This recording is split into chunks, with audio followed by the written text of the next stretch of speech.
ग्रामीण Bharat Abhishek Kumar YouTube channel में आप सभी का बहुत बहुत स्वागत है। चलिए आज के अरिथमेटिक प्रोग्रेशन के नेक्स्ट लेक्चर में हम लोग selection of term in AP का जो टॉपिक है इस पर हम लोग चर्चा करेंगे। लेकिन बिफोर इट मैं बता दूं इस एपी के शुरुआती लेक्चर प्लेलिस्ट में सजी हुई है। ग्रामीण भारत अभिषेक कुमार यूट्यूब चैनल में जैसे जाएंगे उसके बाद प्लेलिस्ट में जाएंगे, अरिथमेटिक प्रोग्रेशन का प्लेलिस्ट बना हुआ है, वहाँ से जैसे आप इसके पहले वाले लेक्चर को देखेंगे तब ये लेक्चर आपको अच्छे से समझ में आएगा। आई होप आप उस वाले लेक्चर को देखे होंगे या समय निकाल कर आप उसे देख लेंगे। आप इसे अगर पुराने व्यूअर है तो ज़रूर कॉपी पेन लेके बैठे, नए व्यूअर है तो उसको भी मैं एक आश्वासन देना चाहूँगा जिससे कि आपको फ़ायदा होगा। नहीं तो यूट्यूब में आप लेक्चर देखते जाओगे तो आपको कोई बेनिफिट नहीं मिलेगा। चलिए आज के लेक्चर को शुरुआत करते हैं। Selection of term in AP. कई क्वेश्चन में हमारे पास जो प्रॉब्लम आते हैं, प्रॉब्लम में वहाँ पर लिखा रहता है the sum of 3 term in AP is dash and the product of 3 term in AP is dash. तो उस तरह के प्रॉब्लम को कैसे डील करना है तो एक क्वेश्चन के सहारे ही हम आपको बताने का प्रयास करेंगे और इस लेक्चर को आगे प्रोसीड करेंगे। जैसा कि आप स्क्रीन पर एक क्वेश्चन इलस्ट्रेशन टाइप देख रहे होंगे। Sum of the 3 term in AP is -3 and their product is 8, find the number. तो इस तरह के प्रॉब्लम आपको मिलेंगे। आप इस प्रॉब्लम में आपके पास जो लाइन ऑफ थिंकिंग होना चाहिए, इस प्रॉब्लम को कैसे हम सॉल्व कर सकते हैं, ये होगा कि सबसे पहली बात तो मेरे पास ये 3 टर्म कैसे आएगा, ये 3 टर्म कैसे जनरेट करना है, ये सबसे पहले आपको सीखना है।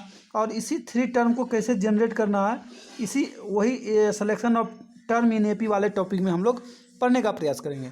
और जैसे यहाँ 3 है तो कल होकर आपके पास प्रॉब्लम में यहाँ 4 पूछ दे और 5 भी पूछ सकता है और आगे भी कुछ 6-7 टर्म भी पूछ सकता है। चलिए इस प्रॉब्लम को कैसे आप बना सकते हैं, आपका अप्रोच क्या होगा, आप ऐसे करेंगे। सॉल्यूशन में आप यही करेंगे, let the term in AP are. अब हद से ज़्यादा क्या करेंगे, ए प्लस डी। अब ऐसे मानेंगे ए बी सी। अब इस तरह के का इस्तेमाल करेंगे और आप यहाँ इक्वेशन बनाएंगे A plus B plus C is equal to -3, A B C is equal to 8। और इन दोनों के सहारे आपका कोई भी ए और बी सी का अलग अलग वैल्यू आप नहीं निकाल पाएंगे। हुआ है, क्यों नहीं निकाल पाएंगे, क्योंकि मेरे पास जो है 3 वेरिएबल है, वो ए बी सी, और यहाँ भी 3 वेरिएबल है, लेकिन मेरे पास जो इक्वेशन है 2 है। और हमेशा याद रखिए जितना वेरिएबल रहता है उतना इक्वेशन आपको बनाने पड़ते हैं क्वेश्चन को सॉल्व करने के लिए। और इसी चीज़ को आप selection of term in AP जानेंगे। उसके बाद इस प्रॉब्लम को हम चुटकियों में सॉल्व करने का प्रयास करेंगे। चलिए सबसे पहले selection of term in AP को जानते हैं। चलिए मेन कंसेप्ट पर लौटते हैं। जैसे कि नंबर ऑफ टर्म आपके पास 3 हो या 5 हो या 7 हो, इसी प्रकार 9, 11 ऐसे करके हो, तो जो मेरे पास जो क्राइटेरिया होगा डैट इज ये number of term odd term हुआ। ओड टर्म के लिए जो मेरे पास क्राइटेरिया रहेगा उसे मैं एक्सप्लेन कर रहा हूँ। इसी प्रकार आप किसी भी टर्म को आसानी से निकाल सकते हैं। जैसे मेरे पास 3 है तो 3 टर्म निकालने के लिए सबसे पहले जो मिडिल टर्म होगा मेरा ए होगा, और इसके बाद वाले टर्म में क्या करेंगे, ए प्लस डी जोड़ेंगे, और इसके पहले वाले टर्म में क्या करेंगे, ए माइनस डी को घटा देंगे। ये मेरे पास एक एपी बन जाएगा। और जिसका जो कॉमन डिफरेंस होगा, यहाँ मैं आपको कॉमन डिफरेंस इस एपी का लिख दे रहा हूँ। इस एपी का जो कॉमन डिफरेंस होगा, जिसको हम लोग कॉमन डिफरेंस के नाम से जानते हैं, इस एपी का जो कॉमन डिफरेंस होगा वो डी होगा, और इसका जो फर्स्ट टर्म होगा ये होगा, और सेकेंड टर्म ये है, ये थर्ड टर्म है। तो 3 टर्म के लिए ये रूल लगेगा। और इसी प्रकार जो ओड टर्म रहेगा सबके लिए ये रूल लगेगा। मिडिल में ए होगा, उसके बाद ए प्लस डी, फिर आप डी जोड़ते जाइए। एक डी यहाँ जोड़े, उसके बाद भी एक डी और जोड़ दीजिए, 2D हो गया। इसी प्रकार ए माइनस डी, ए माइनस 2D। तो लेकिन ध्यान रखिए आपको मिडिल में ए लेना है, उसके बाद ए में डी को जोड़ते जाना है। ए में डी को जोड़ते गया मैं 1D और यहाँ 2D। इस प्रकार आप ऐसे इस सीरीज को दोनों तरफ बढ़ाते जाओगे, जितना मन तितना आप आसानी से टर्म को लिख सकते हो। अगर मेरे पास 7 टर्म आए, मैं सपोज करता हूँ मेरे पास 7 टर्म आए, सबसे पहले मैं यहाँ ए दूंगा, तो ए प्लस डी, ए प्लस डी, और उसके बाद ए प्लस टू डी होगा, ए प्लस टू डी और ए प्लस थ्री डी होगा। इसी प्रकार यहाँ होगा ए माइनस डी, ए माइनस टू डी, ए माइनस थ्री डी, क्योंकि 7 टर्म का कहने का मतलब है एक मिडिल में होगा और 3 इस साइड होगा और 3 इस साइड होगा। इसी प्रकार अगर 9 रहेगा तो एक बीच में रहेगा, 4 इधर रहेगा, 4 इधर रहेगा। इसी प्रकार आप 4 को बढ़ाते जाओगे, यहाँ पर आपका सीरीज बन जाएगा। यहाँ डी है, यहाँ 2D, 3D, 4D, इसी प्रकार से आपका जो ये ओड नंबर का सीरीज बनते जाएगा।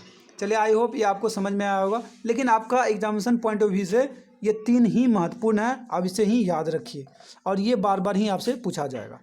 चलिए, आई होप ये आप नोट डाउन कर लिए होंगे और सब में जो कॉमन डिफरेंस होगा डी ही होगा। इसी प्रकार आप बना सकते हैं। चलिए, इसके बाद हम क्या करते हैं, ओड नंबर वाले सीरीज को जानने का प्रयास करते हैं। इवेन नंबर वाले सीरीज को जानने का प्रयास करते हैं। जैसे आपको पूछा जाए कि नंबर ऑफ टर्म आपके पास 4 रहे तो आप एपी का टर्म कैसे सेलेक्ट करेंगे। तो चलिए, इसके लिए थोड़ा अलग कंसेप्ट है और मैंने आपको मिडिल टर्म के बारे में बताया था। ये इवेन नंबर है, चूँकि अगर इवेन नंबर रहेगा तो 2 मिडिल टर्म होगा। 4 है तो 2 मिडिल टर्म होगा, इसमें भी 2 मिडिल टर्म होगा, इसमें भी 2 मिडिल टर्म होगा। तो सबसे पहले ये जानने का प्रयास करते हैं कि मिडिल टर्म इसमें क्या क्या लेना है। और तीनों में जो मिडिल टर्म मुझे लेना है वो ए प्लस डी और ए माइनस डी लेना। ये फिक्स रहेगा तीनों में। यहाँ भी ए माइनस डी और ए प्लस डी, ये 2 टर्म जो होगा सब में फिक्स होगा। क्यों फिक्स होगा उसके बारे में भी चर्चा करेंगे। ए प्लस डी जैसा कि 4 टर्म है तो यहाँ पर जो मेरे पास जो कॉमन डिफरेंस होगा वो 2D होगा।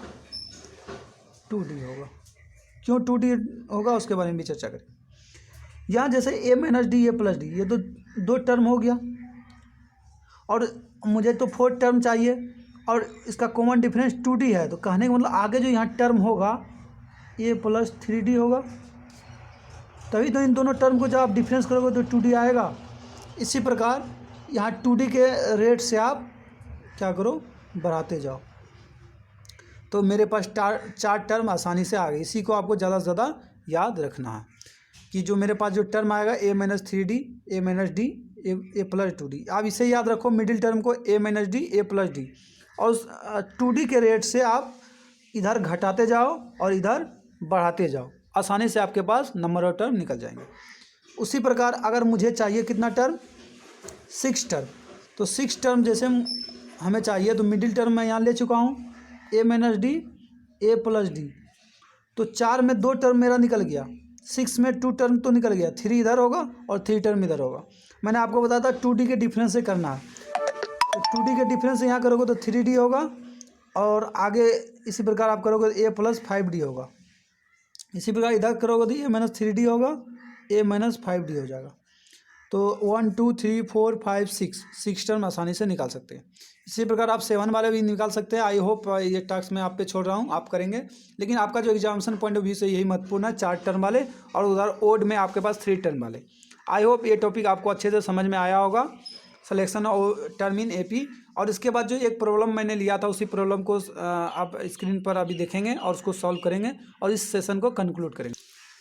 चलिए, जैसा कि आप यहाँ प्रॉब्लम को देख पा रहे हैं, if the sum of 3 term in AP is -3 and their product is 8, find the number. ये प्रॉब्लम मैंने आपको सबसे पहले बताया था लेकिन उसका सोल्यूशन नहीं बताया था।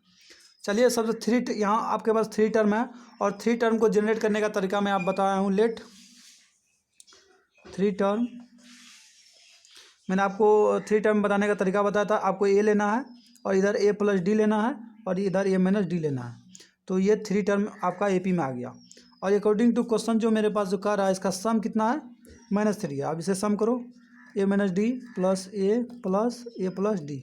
आप जैसे ही सम करोगे ये -3 के बराबर आएगा, तो ये डी कैंसिल हो जाएगा और 3a इज इक्वल टू -3 आ जाएगा। और जैसे ही यहाँ से आप ए का वैल्यू निकालोगे तो 3 इधर डिवाइड में आ जाएगा, -3/3 और -1 आ जाएगा। और ए का वैल्यू जैसे आपके पास -1 आएगा, आप सेकेंड स्थिति को जैसे उसका प्रोडक्ट 8 है तो उस वाले चीज़ों को लगाओ। इसका प्रोडक्ट ए माइनस डी, ए इंटू ए प्लस डी बराबर 8 है। तो जैसे ही आप देखोगे -1 ए का वैल्यू रखोगे, यहाँ -1 रखेंगे, -1 इंटू डी, यहाँ रखोगे -1, यहाँ रखोगे -1 प्लस डी, ये आपके पास आ जाएगा 8। इसी प्रकार इसको आगे और हल करोगे, यहाँ तो अगर माइनस आप कॉमन निकाल लेते हो तो ए प्लस डी बचता है, माइनस आप बाहर निकाल लोगे तो ये क्या बचेगा, डी प्लस 1। इसी प्रकार यहाँ पर डी -1 हो जाएगा और ये -1 हो जाएगा, यहाँ 8 हो जाएगा। और इधर आप जैसे हल करोगे ये देखोगे माइनस माइनस प्लस हो गया, प्लस हो गया, और ए प्लस बी और ए माइनस बी जैसे करोगे तो डी स्क्वायर -1 हो जाएगा बराबर 8 हो जाएगा। और आगे जैसे आप हल करोगे डी स्क्वायर 1 इधर आ जाएगा तो 9 हो जाएगा। और डी जैसे आप आगे करोगे डी का वैल्यू क्या हो जाएगा, √9, और √9 होता है ±3, डैट इज डी का 2 वैल्यू निकला, एक 3 एक -3, और दोनों वैल्यू रखकर आप आसानी से एपी के तीनों टर्म को निकाल सकते हो। डैट इज जो मेरा तीनों टर्म होगा यहाँ पर पहले तो a - डी होगा, a - डी, a -1 आप 3 को लेते हो, अगर आपके पास जो टर्म आएगा 3 अगर लोगे तो a का वैल्यू -1 है, यहाँ माइनस यहाँ 3 हो जाएगा। आपके पास दूसरा जो यहाँ -1 हो जाएगा और यहाँ -1 प्लस 3 हो जाएगा। और जैसे सॉल्व करोगे तो -4, यहाँ -1 और यहाँ 2 आ जाएगा। एक टर्म हो गया एपी का, यही मेरा आंसर हो जाएगा। और दूसरा टर्म जो एपी का क्या हो जाएगा, अब जब आप -3 रखोगे क्या हो जाएगा, -1 -3, फिर यहाँ -1 ही रहेगा, ए का वैल्यू तो -1 फिक्स है, फिर क्या हो जाएगा -1 -3। तो आप देखोगे इसका उल्टा हो जाएगा, माइनस माइनस प्लस होगा तो -1 प्लस ये 2 निकल के आएगा और ये -1 निकल के आएगा, और ये आपका जो -4 है यहाँ -4 होगा। कहने का मतलब अब इस डी का वैल्यू और यहाँ से ए का वैल्यू दोनों आप यहाँ जैसे पुट करोगे तो आपके पास डिजायर्ड रिजल्ट आ जाएगा। आई होप आपको अच्छा से दिख रहा होगा। आज का सेशन को यहीं कंक्लूड करते हैं। Thank you very much. और ग्रामीण भारत अभिषेक कुमार से जुड़े रहने के लिए थैंक यू।